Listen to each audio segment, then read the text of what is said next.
ঘোষিত সময়ে নির্বাচন না হলে দেশ ব্যর্থ রাষ্ট্রে পরিণত হবে বলে মন্তব্য করেছেন বিএনপি মহাসচিব মির্জা ফখরুল ইসলাম আলমগীর। বিকেলে চাঁপাইনবাবগঞ্জ সরকারি কলেজ মাঠে পদ্মা বাঁচানোর দাবিতে সমাবেশে এমন মন্তব্য করেন তিনি বলেন, পদ্মার পানির ন্যায্য হিস্সা আদায় ও গঙ্গা ব্যারেজ না হওয়া পর্যন্ত এই আন্দোলন চলবে। এর আগে জেলার বিভিন্ন প্রান্ত থেকে আসা নেতাকর্মীদের উপস্থিতিতে দুপুরেই সমাবেশস্থলে ঢল নামে জনতার। সমাবেশের আহ্বান করেন বিএনপি চেয়ারপারসনের উপদেষ্টা ও চাঁপাইনবাবগঞ্জ ৩ আসনে বিএনপির মনোনীত প্রার্থী হারুন রশিদ। সবার কণ্ঠে একটাই দাবি, বাংলাদেশকে বাঁচাতে হলে পদ্মা বাঁচাতে হবে। সাধারণ মানুষ বলছেন, ভারত ফারাক্কা বাঁধ দিয়ে শুষ্ক মৌসুমে পানি আটকে রাখায় উত্তরাঞ্চলের অধিবাসীদের জীবন জীবিকায় নেতিবাচক প্রভাব পড়ছে।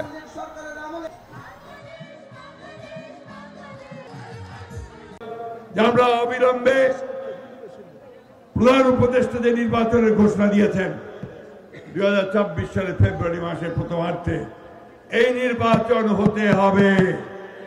এই নির্বাচনের কোনো বিকল্প নাই, কারণ এই নির্বাচন যত দেরি হচ্ছে বাংলাদেশ তো দুর্বল হয়ে যাচ্ছে।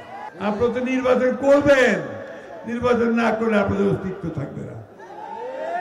নির্বাচন করলে আপনারা যেহেতু পরাজিত করবেন, সেই জন্য আপনারা নির্বাচন পেছাতে চান, বন্ধ করতে চান। একমাত্র স্মার্ট সিটি বসুন্ধরা, আধুনিকতায় এক ধাপ এগিয়ে।